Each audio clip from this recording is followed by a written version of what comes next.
Já alguma vez pensou porque é que sabe tão bem andar sem sapatos, andar descalço na areia da praia, na relva, simplesmente chegar a casa depois de um longo dia de trabalho, tirar os sapatos e descontrair? Será que andarmos descalços traz benefícios para a nossa saúde ou será que corremos riscos? Hoje recebemos os doutores aqui no Boa Tarde e aproveitamos para perguntar: posso andar descalço?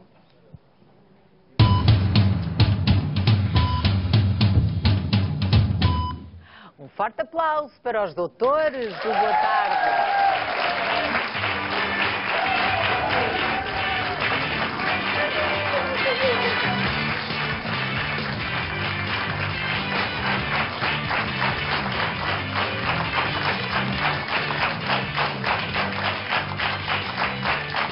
Cá estão os doutores. Muito bem-vindos. O nosso painel de hoje vou apresentar. Tem cá a médica dermatologista Alexandra Osório, o médico de clínica geral Pedro Lopes, a podologista Fabiola Gomes e o médico pediatra Sérgio Pinto.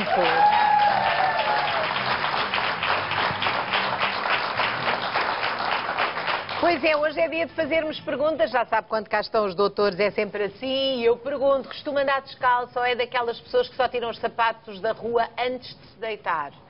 Se calhar até troca os sapatos por algo mais confortável quando chega à casa. Ou então não perde uma oportunidade para andar sempre sem calçado. Vamos ver. Adoro andar descalça. Basta fazer campismo, ando sempre na areia e tudo. Andar descalço? Sim. Até calçado às vezes me dói os pés, quanto mais descalço. Porque agora, com esta idade, já dói um bocadinho os pés. Gosto, adoro. Gosto imenso, sinto-me à vontade, sinto-me livre, sinto-me à vontade. Não... Descalça? Eu não, nunca na vida. Não gosto de andar descalça porquê? Porque pico os pés e depois fico com alergia. Faz-me impressão andar descalço. Nada de arranhar os pés, e... faz-me impressão. Minha mãe, quando andava descalça, arrepiava-se toda. E eu sou como ela. Porque dizem que faz muito mal andar muito descalças por causa dos ossos. Somos chinelos. Eu ando mais descalço na praia. Quando é que anda mais descalço? Mas é de verão. Descalço e chinelos, gosto de andar como se diz, à balda. Na praia, à beira-mar. E é só no verão? É só no verão, no inverno não, quando tu vais estar frio. No verão e no inverno, gosto das duas coisas. E porquê que gosta de andar descalça? Qual é o principal motivo? É porque tenho calor nos pés, transpiro muito, chego a casa, tiro as sapatilhas e é logo. É só para libertar os pés um bocadinho dos sapatos. Fico mais confortável, mesmo, muito confortável. Porque gosto de sentir os pés no chão, adoro. Eu lembro que uma vez fui uma psicóloga e ela disse-me que era estar muito presente com a terra.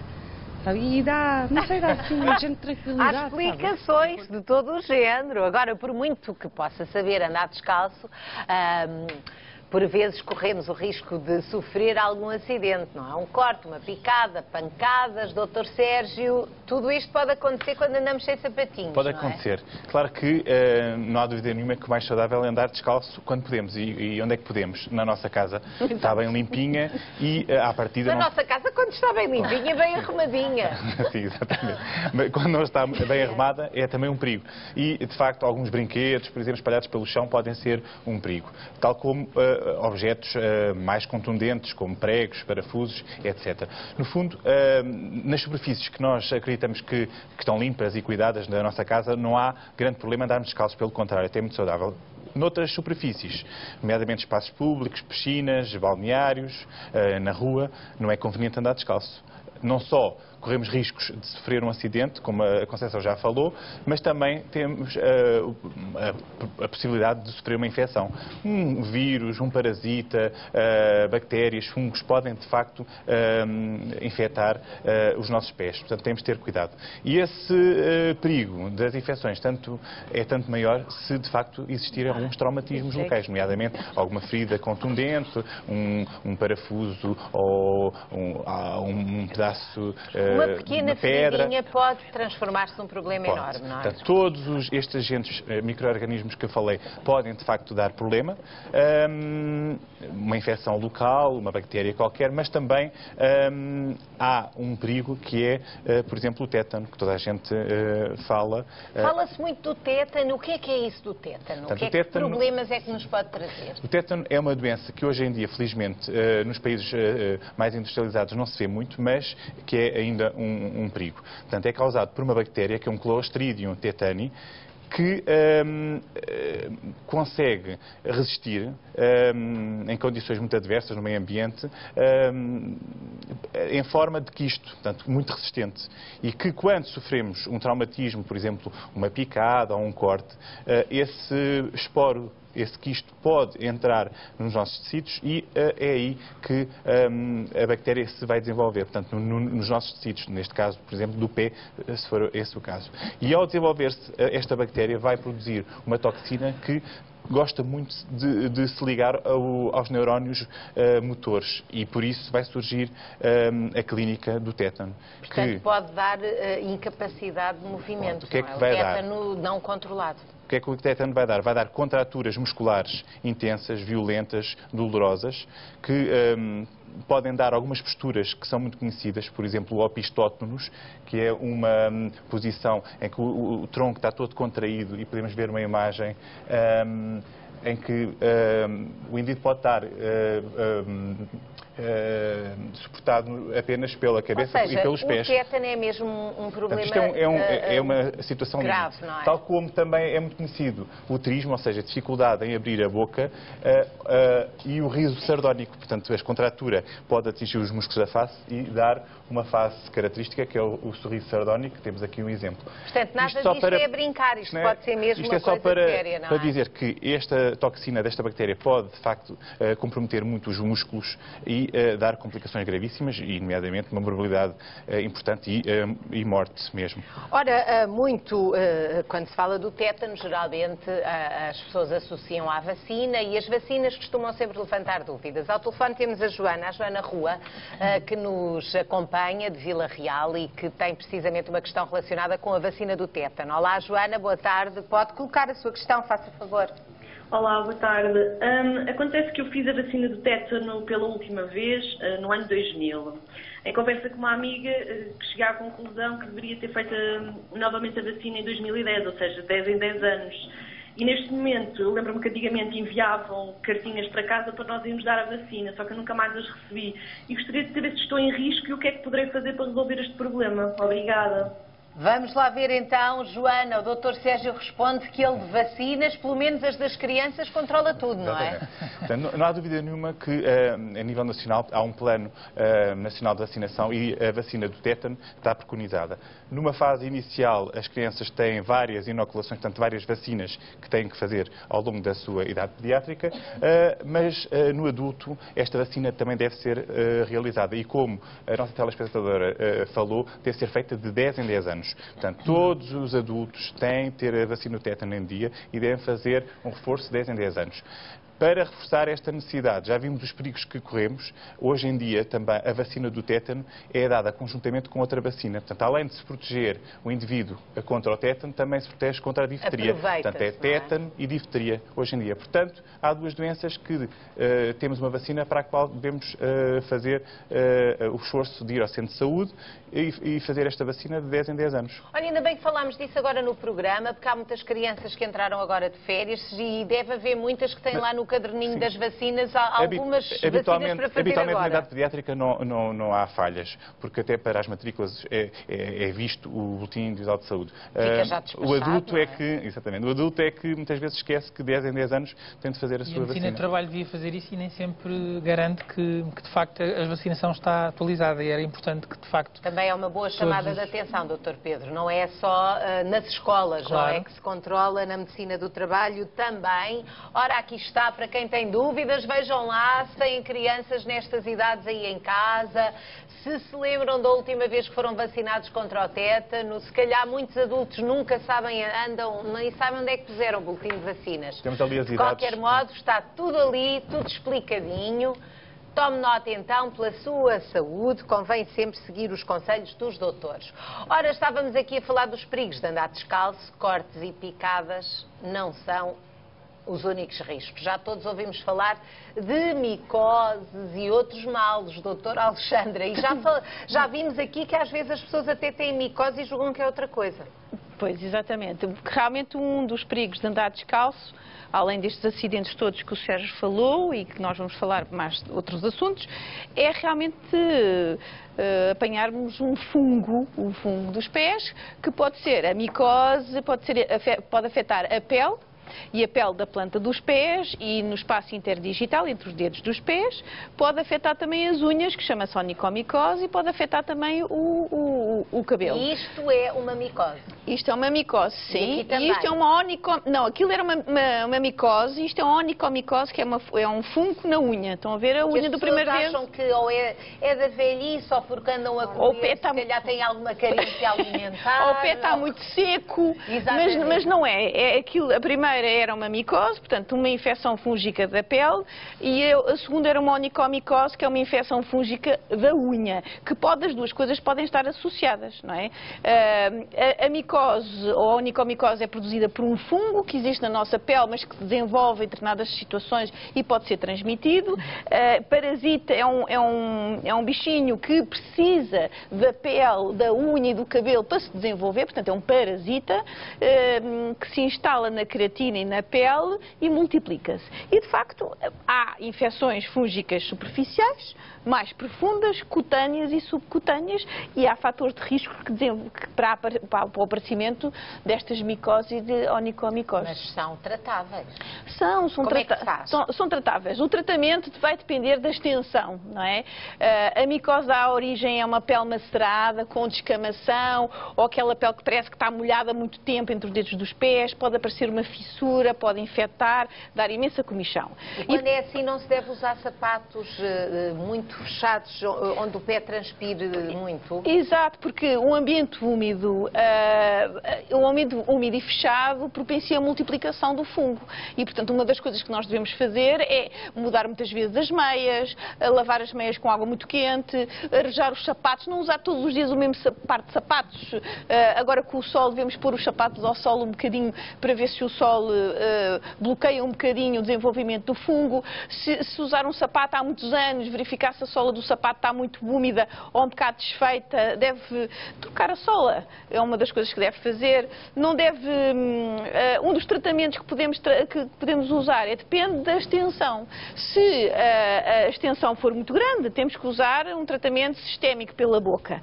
Se for localizado, pode-se usar uns cremes e uns pós e nós conseguimos controlar. Vamos lá aos vários passos de fazer este tratamento que temos aqui preparada para combater as micoses, não é? Então, os cuidados a ter. Lavar diariamente a zona afetada, portanto, entre os dedos dos pés ou as unhas.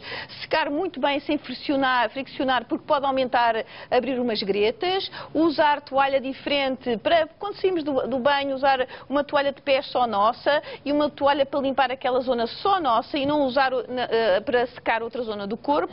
Trocar diariamente de meias. Cortar primeiro as unhas que não estão infectadas com o fungo e depois terminar na unha que está infectada e desinfetar, claro, o corta-unhas ou o alicate que usamos para que na próxima utilização, ao iniciarmos na unha não infectada, não vamos infectar novamente essa unha. Isto são realmente uma forma de prevenir estas micoses. E o pé atleta, outro dos problemas do pé? O pé atleta. O pé de atleta é uma micose, não é? Interdigital e na planta do pé, que pode ser só localizada ou mais extensa. Chama-se pé de atleta porque aparece muitas vezes, na maior parte das vezes, nos desportistas, mas qualquer pessoa pode ter. Mas tem este aspecto que estamos aqui a ver tem este aspecto, ou sim. Ganha outras configurações? Não, é mais ou menos isto, com mais ou menos inflamação, mais encarnado. E pode que é a pele seca a escamar um bocadinho. É a pele seca a escamar. Mas antes da pele seca há uma pele macerada, esbranquiçada, que parece estar ali molhada durante imenso tempo, que depois salta e ficam estas crateras. E o que é que fazem isto? Isto tem que ser mesmo tratado, porque se não se tratar isto, além do incómodo que dá aquela comichão e pode dar origem a gretas, é um problema de saúde que pode dar origem a uma inflamação e uma infecção da perna. O que é que se trata? Uma boa higiene, mudar de sapatos, mudar de meias, um bom creme antifúngico com pó local, até à altura em que não haja lesão nenhuma na pele e que depois, quando não existe lesão, não quer dizer que esteja completamente curado. Há pessoas que fazem esse tratamento e dizem assim, vou parar, porque assim ficou completamente curado. Não, devem-se dirigir a um médico para controlar, para saber se a infecção terminou ali ou não, porque às vezes há necessidade, mesmo em pele sã, de prolongar. Então qual é que é o conselho da podologista aqui para estes problemas dos pés, nomeadamente o pé de atleta? Obviamente que a boa higiene é essencial para manter os pés saudáveis, mas, por exemplo, há pacientes que se interrogam muito, eu tenho todo o cuidado possível de higiene e até nos locais públicos, uso sempre o chinelo, estou sempre prevenido. E uma questão que é importante também lembrar é que as solas, por norma dos chinelos que nós usamos, são muito fininhas, então estamos sempre em contacto com a água corrente. Quanto mais alta for a sola, que é o caso, por exemplo, deste sapato, mais prevenidos estamos, não é? Porque este, por vezes, pode não ser suficiente para porque nos balneários públicos, nos ginásios, há muitas piscinas de água, não é? Que a pessoa anda de chinelos, mas anda com o pé em contacto com o resto da água que já foi usada por mais pessoas. Se repararmos mesmo, quando estamos a tomar banho, a água fica, uma poça de água ao pé de nós, não é? E o pé fica em contacto com essa água parada, que obviamente tem um maior risco de infecção. Portanto, umas soladinhas mais altinhas. Quanto maior a sola, Doutor Pedro e Doutor Sérgio, melhor é mudarem os chinelos. Mas há destes género um bocadinho mais. Vamos ficar a falar de Sérgio nos ginásios, vamos ficar mal falados com os chinelos. Pois é. De qualquer modo, é uma boa sugestão, até porque há muitos no mercado e quem tem realmente propensão para estes problemas deve garantir ao máximo evitá-los, não é? Ora, esse desenho que está agora aí tem outro propósito. Vamos lá a isso. Vamos, mas esperem só um bocadinho, que ainda tenho aqui um recadinho. Que horas estão? Olha, está mesmo numa hora boa de eu falar do cartão de sonho. Se calhar é esta a hora da sorte. Se marcar agora o 760 20 60 20, não se esqueça, se ganhar o cartão de sonho no final do programa, tem que me dizer, Conceição, lembra-se quando estava a perguntar as horas, foi nessa altura que eu marquei, que é para fazermos aqui, para vermos se isto resulta. Ora, muito bem, temos então o cartão de sonho para entregar, são 11.500 euros de prémio acumulado e ainda temos 1.000 euros garantidos para entregar. Portanto, feitas as contas, são 12.500 euros, pode ser tudo para si, é uma questão de se inscrever no 760 20 60 20. Cada vez que marca este número, garante a sua inscrição e pode marcar as vezes que entender. Use o seu bom senso, faça as suas continhas, não gaste demais para não se arrepender, porque realmente ninguém é obrigado, só marca quem quer e uma chamada é o suficiente para fazer a sua inscrição. Obviamente, se marcar mais, aumenta as suas possibilidades, mas no final vamos deslindar este mistério como fazemos habitualmente, entregando o cartão de sonho e quem sabe hoje não vai dar essa notícia a toda a gente. Olha, fui eu hoje a ganhar o cartão de sonho da Conceição Lino lá do Boa Tarde. Boa? Vamos ver.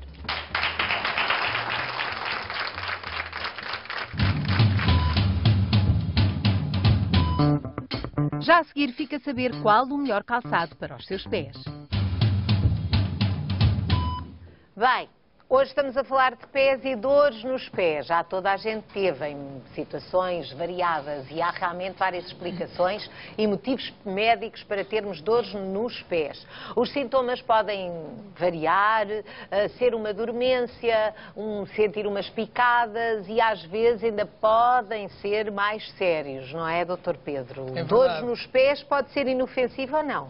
esse tipo de sintomas que são mais sensitivos, ou seja, o formigueiro, a dormência, o entorpecimento, a sensação de queimadura ou ardor, que não são sintomas normalmente associados à inflamação ou a traumatismo, são mais coisas sensitivas, estão associadas a uma das condições dolorosas do pé mais frequentes, que é o neuroma de Morton. Quando nós dizemos neuroma, Morton é o nome do senhor que descobriu esta alteração, neuroma é uma alteração de um nervo, em que existe um espessamento da bainha que reveste o nervo. Temos aqui este desenho que mostra isso mesmo. Temos aqui encarnado as terminações nervosas e esta bola que nós vemos aqui é a zona do espessamento em que há um engrossamento do nervo que vai ser responsável por essas alterações.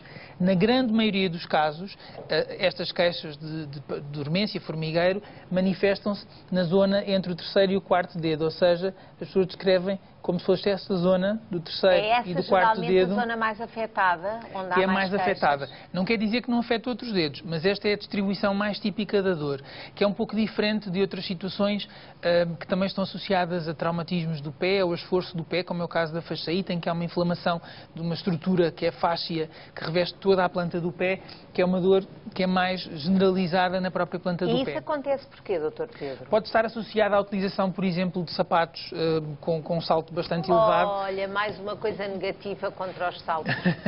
Já falámos aqui várias vezes, mas de facto a sobrecarga que é incutida ao pé, temos aqui um esqueleto de um pé dentro deste sapato, para nós percebermos que de facto o impacto que é projetado nesta zona terminal do pé é de facto muito elevada, se pensarmos sobretudo numa pessoa que possa eventualmente ter excesso de peso ou alguma outra alteração, ou uma pessoa que passe muitas horas em cima de uns saltos com esta altura. E esse espessamento do nervo pode ser atenuado se a pessoa fizer tudo direitinho, ou isso é complicado depois acontecer?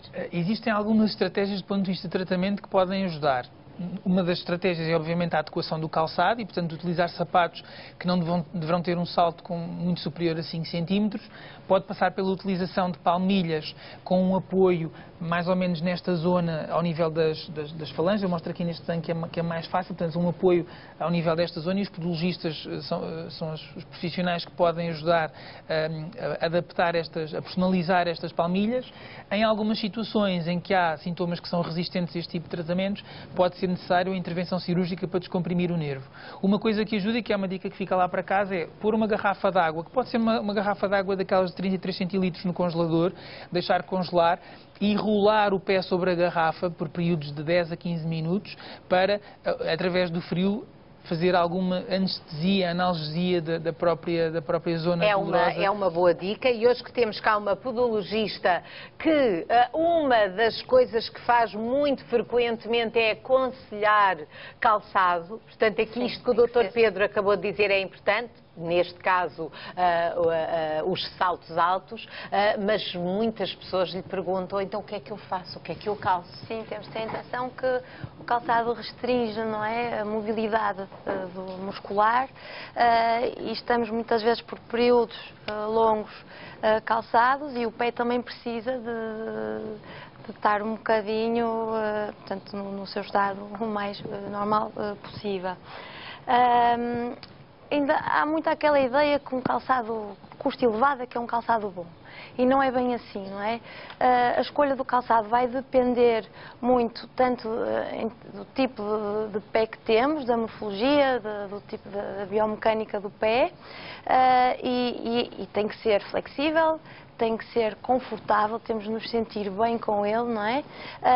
Pronto, em relação ao tipo de pé... Mas às vezes o que nós pensamos quando olhamos para os sapatos que há no mercado é que quem faz esses sapatos não tem em conta os pés que existem. Sim, parece que são feitos para pés que não há. Sim, há muito calçado. Qual é o pé mais comum? Devemos saber aquele que é, qual é o melhor para nós. O Dr. Pedro já tem aí 3 tipos de pé. Em termos de morfologia, nós temos o egípcio, o romano, o quadrado e o grego. Por exemplo, o grego, nós vemos que o segundo dedo é maior do que o primeiro. Então, este tipo de pé é um bocadinho negligenciado, aquele segundo dedo acaba por ser um bocadinho negligenciado. Olhar para os pés na plateia. Porque a maior parte do calçado está elaborado para o pé egípcio, que é o mais comum. Não é? Até mesmo os sapatos de salto alto, lá está, a inclinação é toda naquela direção. E ainda há muita gente gente que ainda vai comprar o calçado... Quem tem o pé grego, que tem aquela salia, quer dizer, tem mais à frente... Tem que ter em conta o segundo dedo, enquanto que por norma temos em conta o primeiro. Às vezes vamos comprar um calçado, deixa ver se o primeiro está bem. Não é o primeiro, nesse caso é o segundo. E por essa negligência vão sofrendo alterações em termos ósseos, não é? No caso das artroses, o dedo em martelo, porque o dedo, como não tem espaço, vai começando a encurtar. Quem tem o pé grego deve usar um calçado acima do tamanho. Não é necessariamente acima do tamanho, mas é um calçado em que a biqueira que não possa colocar o segundo dedo numa posição estável, não é? Porque senão, sem dúvida que com o tempo vai ter um encurtamento desse dedo, não é? Como eu disse, a maior parte está para o pé, também é mais comum, as pessoas têm mais o pé egípcio e até o quadrado, aí não vão ter muitos problemas, não é? Mas quem tiver um pé grego tem que ter essa atenção. Portanto, são deformações que surgem por um calçado que não está adequado. E esses tipos de sapatos que têm aí à sua frente? Quer este tipo de calçado, portanto, eu ia dizer também que um pé, nós, além da morfologia, temos as características biomecânicas. Um pé plano, um pé chato, que é considerado, chamam o pé raso, e há o pé cavo. E as pessoas, mesmo quando têm, por exemplo, o pé chato, não se sentem muito confortáveis com um calçado muito raso. Porquê? Porque vai potenciar já a pronação, que é a forma de pôr o pé para dentro, e ele ainda consegue potenciar mais esse movimento, porque está muito raso. Então vamos lá ver. Então, aí serve-nos para quê? Para nós pomos o nosso pezinho, por exemplo, na areia, para percebermos, na areia úmida... Por norma, na podologia nós fazemos sempre essa abordagem também. Muitas vezes estas alterações biomecânicas vão trazendo outros problemas, como joanetes, como dedos em garra, como calosidades, calos, e nós vamos sempre tentando, nos tratamentos que há, portanto, além de alertar a pessoa... O podologista que não fique a saber o tipo de pé que tem. Mas é normal uma pessoa que tem um pé plano dizer eu não me sinto muito bem com um calçado completamente raso, porque ainda sinto menos apoio, e é normal, assim como o pé contrário, que é o pé cavo, que tem um arco muito acentuado. As pessoas gostam de sentir aquele arco apoiado. Exatamente, porque quando se colocam também um sapato muito raso, há um estiramento muito grande, tanto da faixa plantar, que é os tecidos da planta do pé, como dos gêmeos, que as pessoas referem muito, porque sentem o gêmeo mesmo a estirar, porque de facto não têm o apoio apoiado. Daí o uso das palmilhas. Daí também o uso das palmilhas. Aí, pronto, tem que ser no calçado raso, mas que vão dar arco ou apoiar o arco, e o tipo de calçado que vai, o ideal será, como já disse o Dr. Pedro muito bem, os 5 centímetros do salto é o máximo, também a biqueira o mais quadrado possível.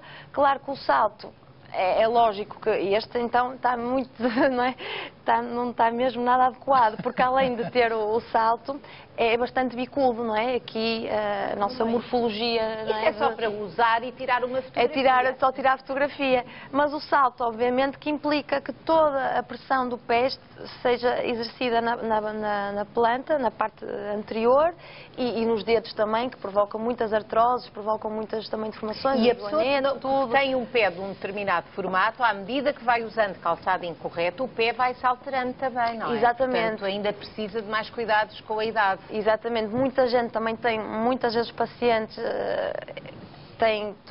já têm uma certa idade e continuam a usar o número que usavam. Eu usava o 34 quando tinha 20 anos e agora uso o 35, ainda é um bocadinho, mas não chega. É natural que nós aumentamos vai aumentando completamente, vai aumentando o tamanhinho. E deve também, um conselho muito importante, é sempre comprar o calçado ao final do dia, porque ao longo do dia o pé vai aumentando o volume, normal, com o caminhar, com a bipedestação. Portanto, o ideal é comprá-lo no fim do dia, quando esse volume está... Ora, aqui estão conselhos muito úteis para andar confortavelmente em cima dos pés. Hoje os doutores estão aqui a dar muita atenção ao nosso suporte diário, aos nossos pés tão maltratados que eles estão. Entretanto, faço aqui uma pequena pausa. Não se esqueça do nosso cartão de sonho. Hoje vai ser entregue no final do nosso programa. Quem sabe não é para si, com tudo o que há para ganhar hoje no cartão. São 12.500 euros no total. Já sabe que o cartão de sonho tem 2 fases. Tem o prémio garantido, que é automaticamente entregue a quem atende o telefone, quando ele toca, no final do programa. E ainda temos o jackpot, o prémio acumulado, que só é entregue a quem que dá os palpites que coincidem com o código do cartão. São 4 algarismos de 0 a 9, escolha já os seus para não perdermos tempo e depois não abandone o telefone, não abandone o telemóvel, porque se o telefone tocar e não atender, perde o cartão de sonho. Nós não queremos que isso aconteça. 760 20 60 20. É este o número, tome nota, pode ser hoje a sua vez.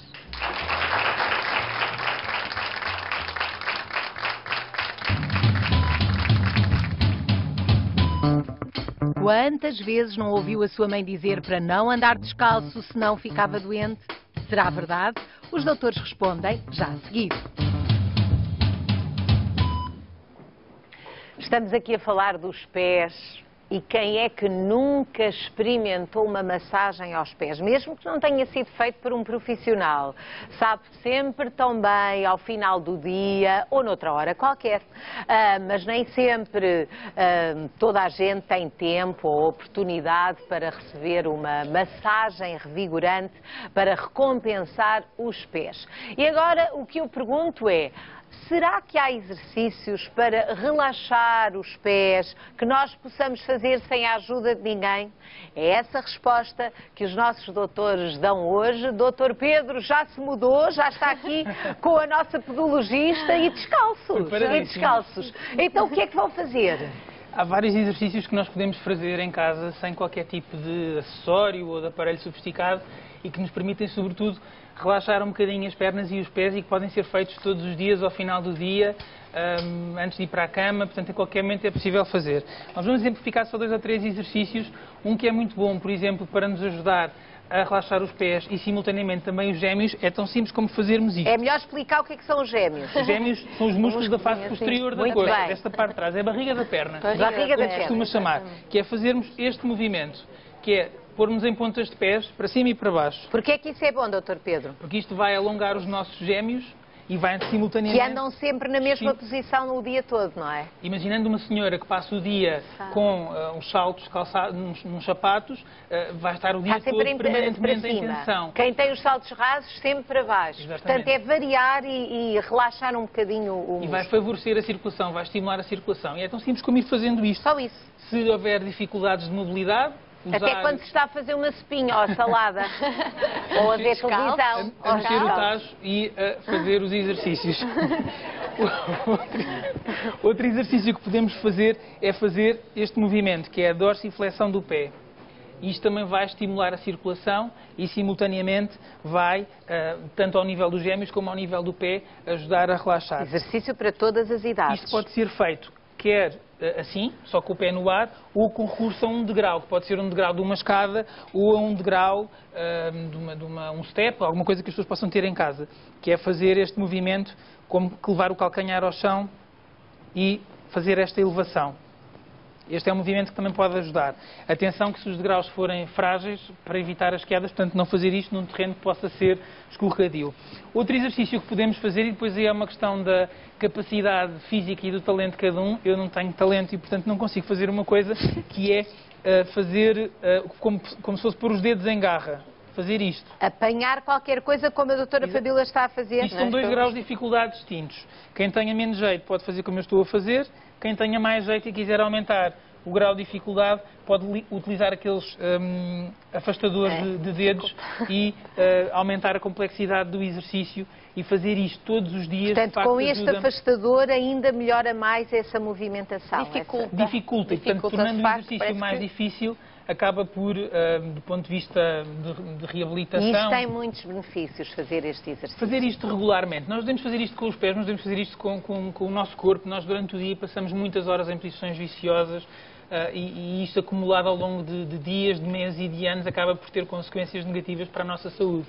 Então isto, para quem não tem massagens, mais vale isto do que nada, não é? Exatamente. Então e as célebres e essas bolinhas, agora são para quê? Há um outro exercício que podemos fazer para estimular a sensibilidade da planta do pé. Pode ser uma bola de ténis, mas podem ser qualquer outro tipo de bolas, depende do tamanho do pé. Isso tem um bocadinho efeito de massagem, não é? É exatamente esse o efeito. Para quem gosta, os músculos.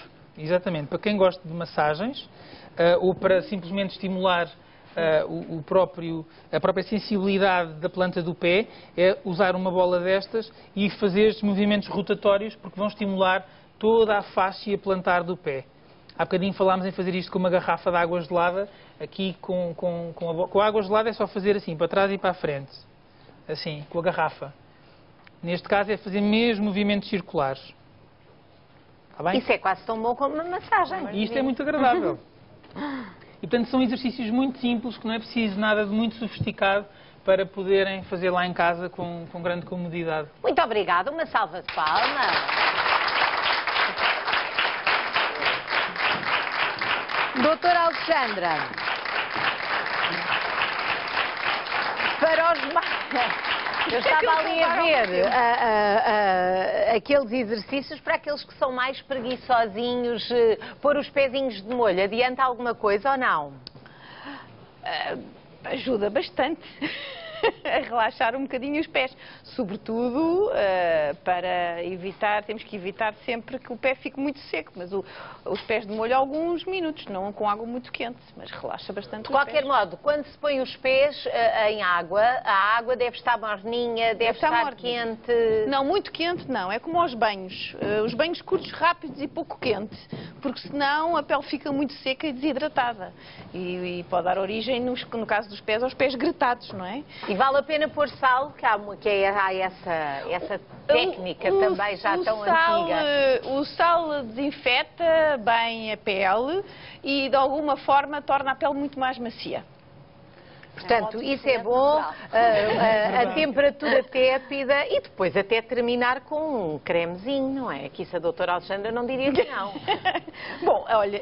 para hidratar bem os pés. Exato, e para evitar, não é? Os pés gretados.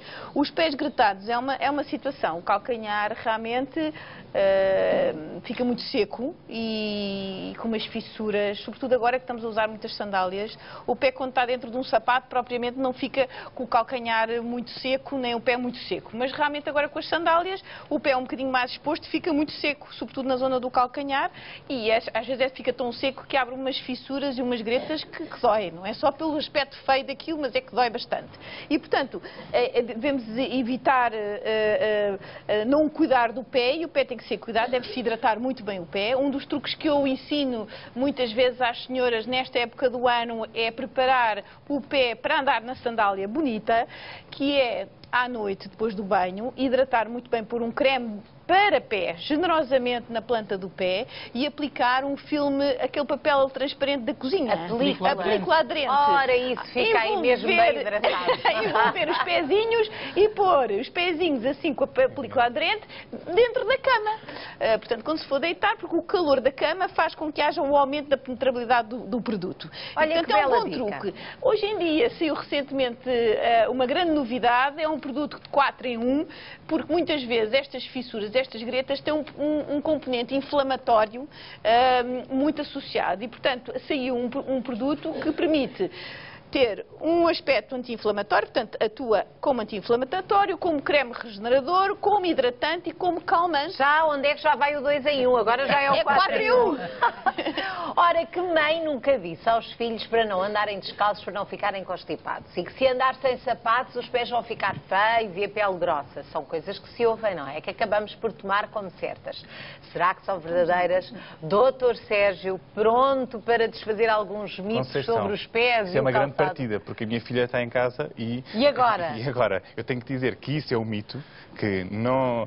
Portanto, podemos andar à vontade descalços, mas a minha filha vai telefonar para aí e vai-me contradizer. Vai ralhar. Vai ralhar. Mas, na realidade não há problema nenhum, não há nenhum estudo científico que demonstre essa associação. Portanto, podemos andar descalços à vontade.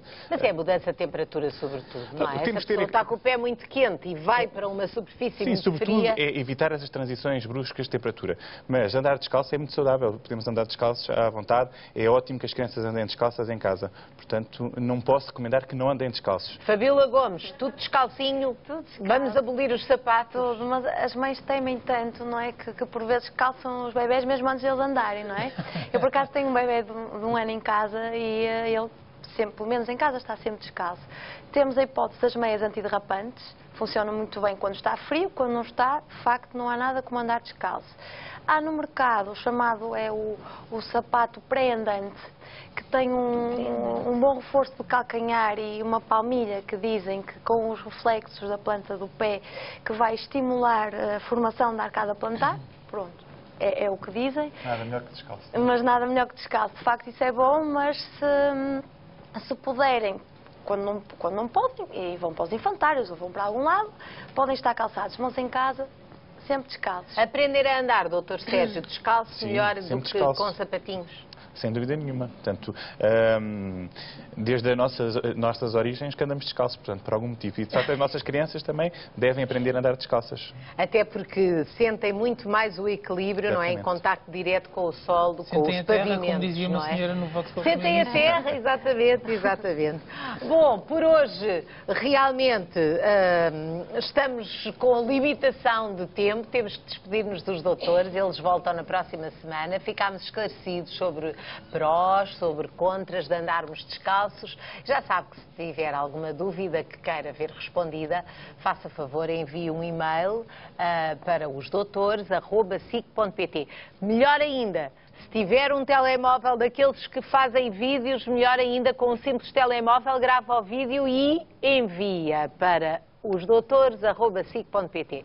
Na próxima semana cá estão os nossos médicos especialistas com mais conselhos úteis pela nossa saúde. Uma salva de palmas para eles. Obrigada.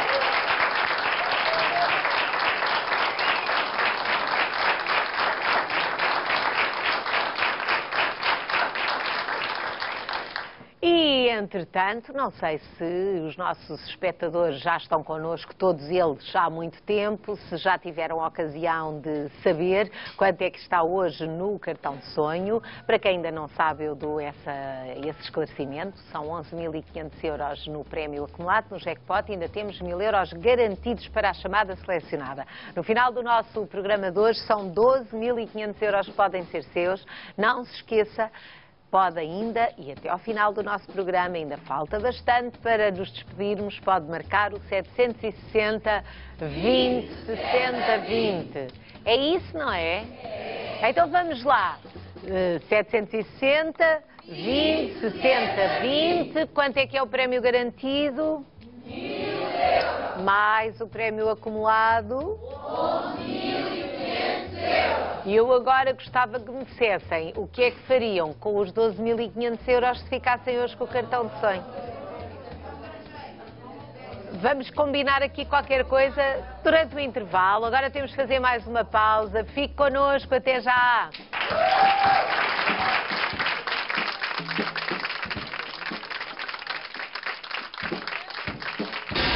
Hoje à magia, no Boa Tarde, 3 jovens e talentosos mágicos mostram todo o encanto desta arte.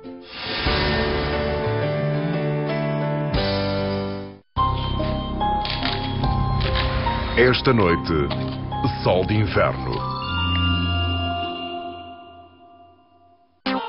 Reúne a tua equipa e ataca as novas pizzas do mundo. Prova a Latina, Ásia e Europa com sabores estratosféricos. Telepizza, o segredo está na massa. Portugal somos todos. Os milhões de adeptos de sempre e os milhões que a nós se juntaram. Portugal já não é só Portugal. Portugal é mundial. Galp é Portugal no mundo. Venha aos postos Galp e colecione as máscaras dos jogadores, ganhe 3 voltas ao mundo em combustível e muitos outros prémios. No Continente, todos os dias há preços baixos. É poupança certa. Não perca 25% de desconto imediato em todas as refeições ultracongeladas